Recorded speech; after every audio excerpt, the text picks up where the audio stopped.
Di situ ternyata ngomongin judi. Udah ngomong judi langsung tuh ngomongin judi.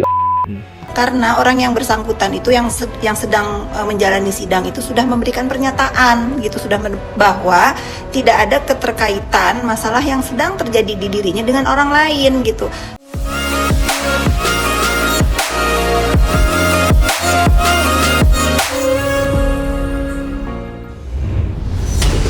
Nama Cencen Kurniawan, suami Fitri Sahuteru, tiba-tiba mencuat dalam kasus judi yang sedang ramai. Pengusaha properti itu disebut dalam podcast investigasi milik Tempo yang mengaitkannya dengan kasus judi. Bahkan, sang jurnalis menyebut Cencen sempat dikenalkan kepada petinggi Kominfo oleh seorang terdakwa berinisial PT. Lantas, apakah benar Cencen ikut terseret dalam pusaran kasus judi? Nah, itu kan Zulkarnain Apriliantoni ya, ini ya, atau Tony Tomang. Oke. Dia itu yang sekarang jadi terdakwa di Pengadilan Negeri Jakarta Selatan. Dia itu mengenalkan seseorang pengusaha properti sebetulnya, namanya Cencen Kurniawan ke Menteri Budi Ari. Itu sekitar akhir Oktober 2023, sekitar akhir 2023 dikenalkan. Nah, kenalnya karena lewat seorang ex pejabat ya, Budi Setiadi. Beliau ex-direktur Jenderal Perhubungan Darat di Kemenhub. Nah, dikenalin lah sama Cencen, Budi mengenalkan Cencen kepada Tony. Budi waktu itu taunya Cencen ini mau investasi. Budi Setiadi maksudnya? Ya, Budi Setiadi awalnya kan komunikasi sama Cencen. Ada investasi game online nih. Nah, cuman Budi ini kan nggak tahu, nggak paham lah soal game online. Bertemulah mereka dikenal dengan Tony karena Tony memang dikenal sebagai ahli IT. Nah, akhirnya Budi mempertemukan lah Cencen dengan Tony di sebuah kafe di Sarina. Itu 2023. Udah, kita ketemu sebetulnya ya. Proses ketemu kemarin ya sama Pak Budi. Apa tuh cerita Pak Budi kemarin? Dia membantah soal bahwa dia terlibat saat itu pertemuan. Tapi dia memang dan dia tidak tahu tuh alasannya. Tidak tahu. Jadi konteksnya game online aja. Game online aja. Dia nggak tahu ujung-ujungnya aja. Dia tidak karena pertemuan segala macam. Nah, yang paling menarik adalah sebenarnya Cencen Kurniawan dan Tony ini. Ini kan mereka kan akhirnya setelah diperkenalkan, mereka kan berjalan sendiri kan? Iya, jalan sendiri berdua. Dan mereka akhirnya bertemu dengan Menteri Budi Ari. Diaturlah pertemuan. Lewat Tony ngubungin dulu Pak Menteri. Pak, ada yang mau. Saat itu Menteri Budi Ari sebagai Menteri Komunikasi dan Informatika. Kan kalau Pak Menteri Budi itu dilantik 17 Juli 2023. Mereka ketemu sekitar 3 bulan setelah itulah. Setelah 3 bulan setelah itu, Tony minta izin Menteri Budi. Baru 3 bulan dia menjabat Menteri. Ya, baru 3 bulan tuh. Baru-barunya gitu kan. Datang nih, Tony minta waktu ke Menteri Budi. Kapan nih bisa main ke rumah gitu. Ke rumah dinas maksudnya. Rumah dinasnya waktu itu di Jalan Kompleks Widya Chandra di Jakarta Selatan. Setuju nih. Nah, akhirnya diatur waktu, Cencen dan Tony datang ke rumah Menteri Budi gitu.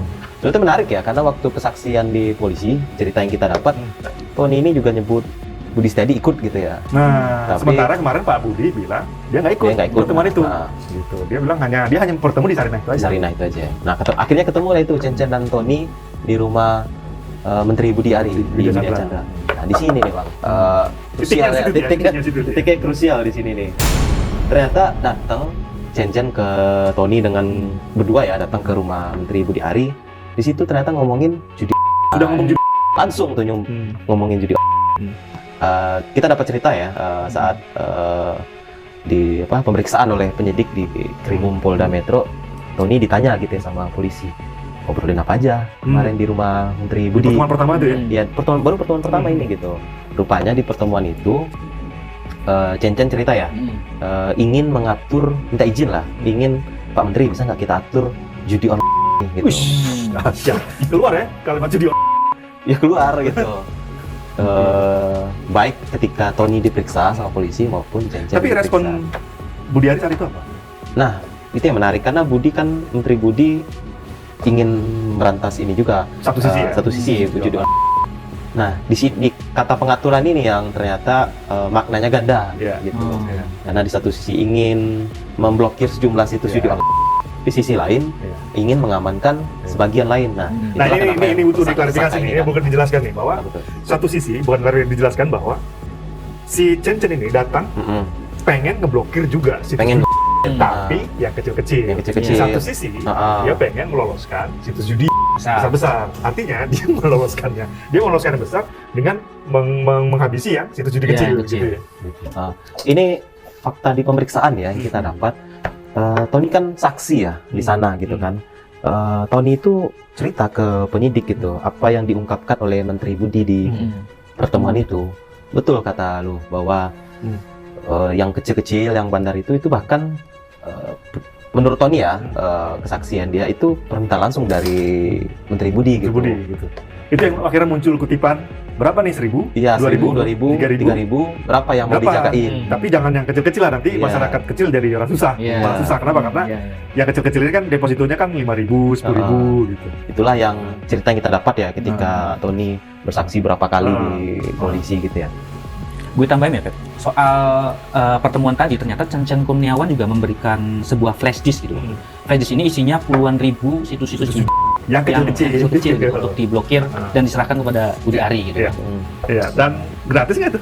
Nah, kabarnya Budi Ari itu meminta uang kopi, Bang, karena mereka berpikir bahwa para pegawai yang melakukan blokir ini kan sudah bekerja keras segala macam gitu.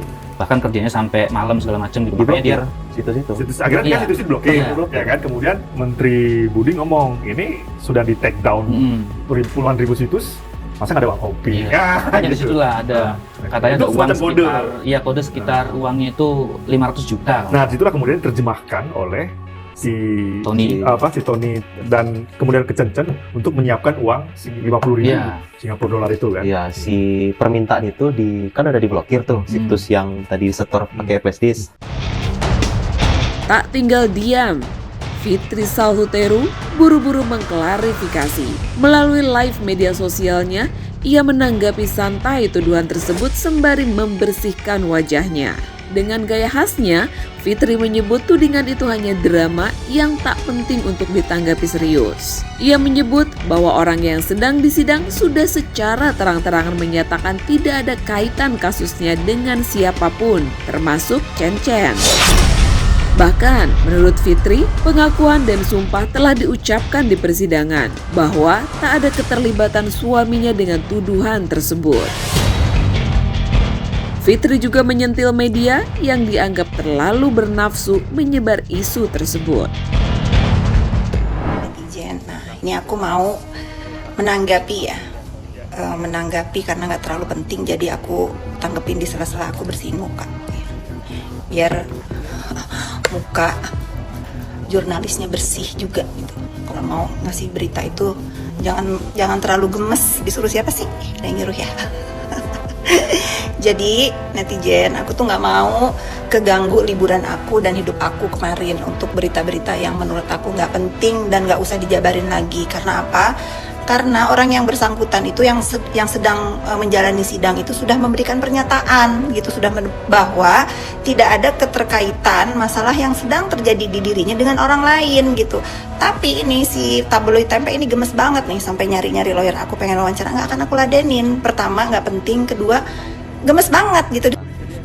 Tapi aku disclaimer dulu ya, aku tidak bermaksud untuk mengusik atau berkomentar atau apalah namanya untuk urusan orang-orang mencari rezeki, nafsi masing-masing ya. Aku mah bukan orang yang suka julid dengan pekerjaan orang lain. Yang pasti aku akan memilih pekerjaan yang menurut aku tidak beresiko gitu ya. Itu prinsip aku, dan tidak mau punya urusan untuk hal-hal yang melanggar. Itu kebebasan memilih.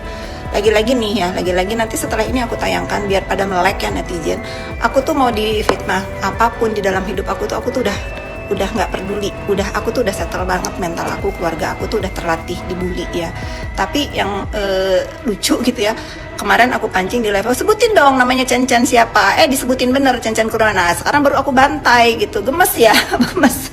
Nah, kenapa kalau kalian menanya kenapa nggak jawab aja? Satu, aku tuh nggak mau ngejawab hal-hal tuh yang konyol gitu, karena kalau aku jawab kesenangan, keenakan. Bukan aku yang ditanya, suamiku, aku larang gitu. Buat apa ngeladenin hal-hal yang sebetulnya para media ini kan bisa nonton sidang ya, bahkan kan di dalam perjalanan sidang ini sudah bersumpah demi Tuhan, demi dirinya bahwa dia sudah mengaku bersalah, tidak ada urusannya dengan pejabat yang selalu dikait-kaitkan dengan dirinya gitu. Memang iya main ke rumah, cuman main aja sama seperti kalau kalian main berkunjung, nggak ada pembicaraan mengenai hal-hal yang dituduhkan gitu. Orangnya juga sudah ngaku gitu, kok gemes banget dibaca, diulas lagi, ditulis lagi, diulas lagi gitu. Kenapa?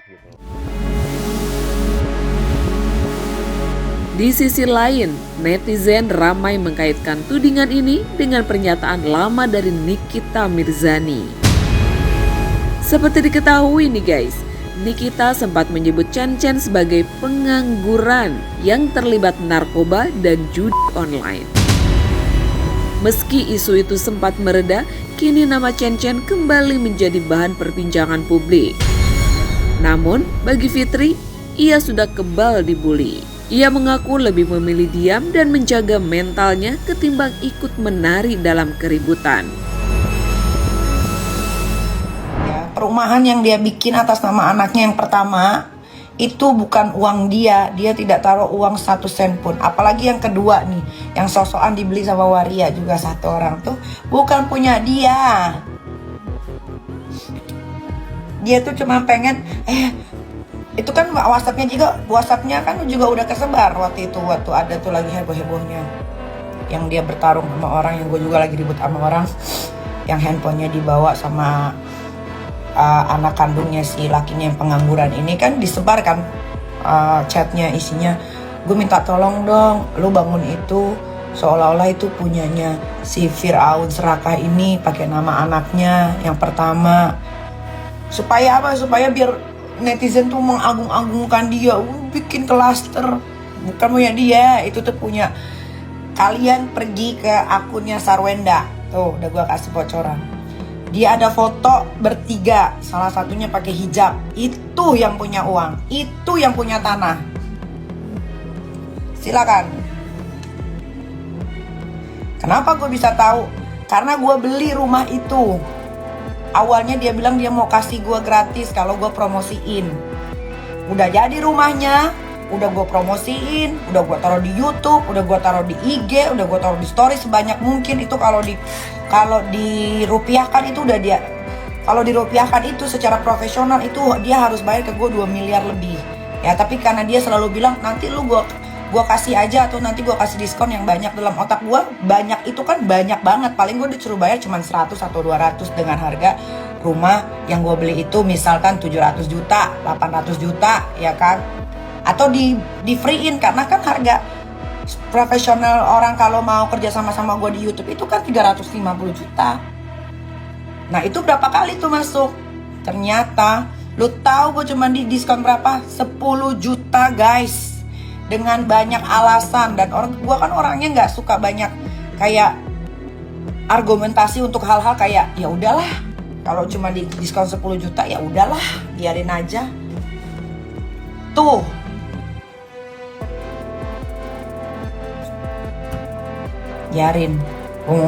biarin rame, gue udah capek, gue sakit hati, anak gue dibikin nangis di depan orang-orang. Emang lu keterlaluan, gak ada otaknya, lu laki bini, lu emang dajjal.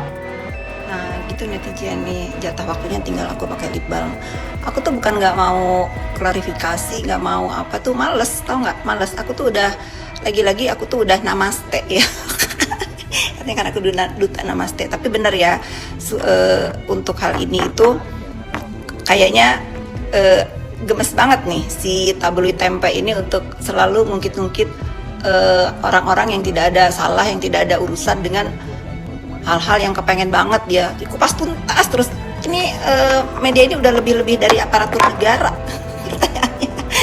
aduh disuruh apa sih, udahlah ya, jangan bawa-bawa keluarga aku di dalam perpolitikan apapun, jangan bawa-bawa keluarga aku di dalam urusan yang sedang viral-viral ini, karena aku dan suamiku itu rakyat biasa ya, insya Allah selalu dalam rule yang benar di dalam hidup. Oke.